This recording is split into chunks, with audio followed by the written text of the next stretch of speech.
নমস্কাৰ বন্ধু বান্ধৱীসকল, স্বাগতম জনাইছোঁ জব নিউজ আছাম ইউটিউব চেনেলৰ নতুন এটা ভিডিঅ'লৈ।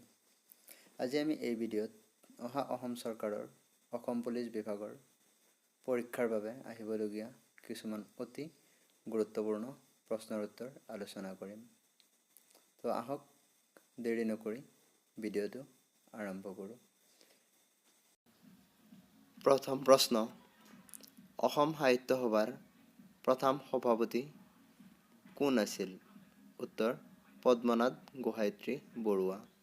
অসম সাহিত্য সভাৰ প্ৰথম সভাপতি আছিল পদ্মনাথ গোহাঞিত্ৰী বৰুৱা।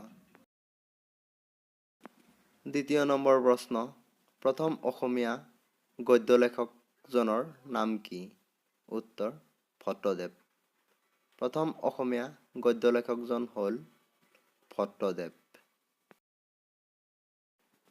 3 নম্বৰ প্ৰশ্ন, আছামিজ মেৰেজ ছিষ্টেম নামৰ পুথিখন কোনে ৰচনা কৰিছিল? উত্তৰ, Hemchandra Barua. Assamese marriage system নামৰ পুথিখন হেমচন্দ্ৰ বৰুৱাই ৰচনা কৰিছিল। 4 নম্বৰ প্ৰশ্ন, আনন্দৰাম বৰুৱা নামৰ আত্মজীৱনীখন কোনে ৰচনা কৰিছিল? উত্তৰ, ডক্টৰ সূৰ্যকুমাৰ ভূঞা। ডক্টৰ সূৰ্যকুমাৰ ভূঞাই আনন্দৰাম বৰুৱা নামৰ আত্মজীৱনীখন ৰচনা কৰিছিল। 5 নম্বৰ প্ৰশ্ন, আত্মসন্ধান নামৰ পুথিখন কোনে ৰচনা কৰিছিল? উত্তৰ, হোমেন বৰগোহাঞিত্ৰী। হোমেন বৰগোহাঞিত্ৰীয়ে আত্মসন্ধান নামৰ পুথিখন ৰচনা কৰিছিল।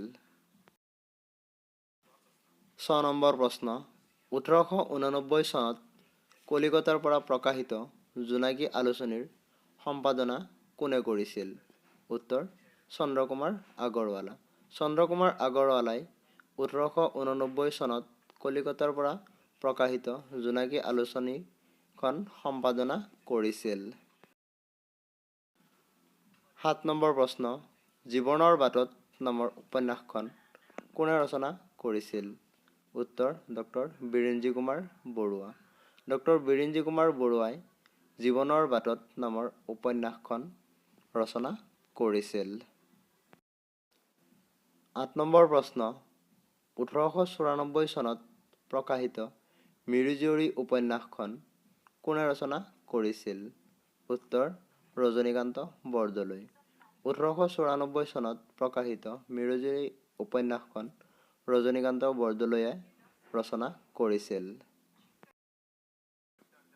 9 নম্বৰ প্ৰশ্ন, অসম সাহিত্য সভা কিমান চনত স্থাপিত কৰা হৈছিল? উত্তৰ, 1917 চনত।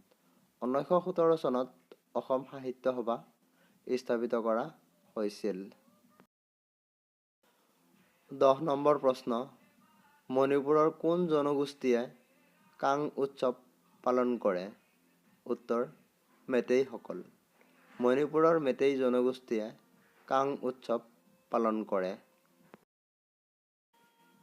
11 নম্বৰ প্ৰশ্ন, মানৱ শৰীৰৰ ৰক্তচাপ নিয়ন্ত্ৰণ কৰা গ্ৰন্থিৰ নাম কি? উত্তৰ, এড্ৰিনেল গ্ৰন্থি। এড্ৰিনেল গ্ৰন্থিয়ে মানৱ শৰীৰৰ ৰক্তচাপ নিয়ন্ত্ৰণ কৰে।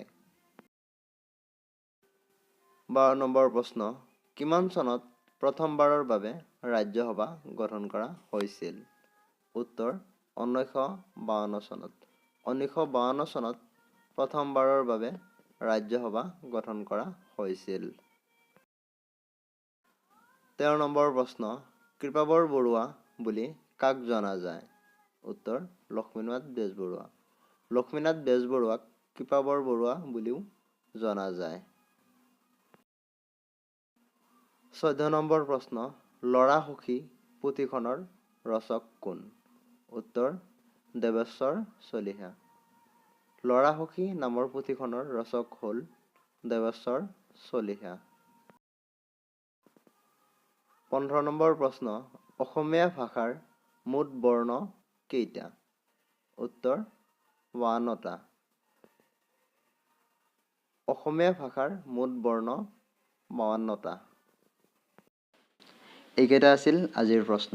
যদি ভিডিঅ'টো ভাল লাগিছে ভিডিঅ'টো এটা লাইক কৰিব আৰু এনেকুৱা ধৰণৰ নতুন নতুন ভিডিঅ' পাবলৈ চেনেলটো ছাবস্ক্ৰাইব কৰিব আৰু যদি কিবা ভুল হৈছে এই ভিডিঅ'ত কমেণ্ট কৰি শুধৰাই দিব। ভিডিঅ'টো শেষলৈ চোৱাৰ বাবে ধন্যবাদ।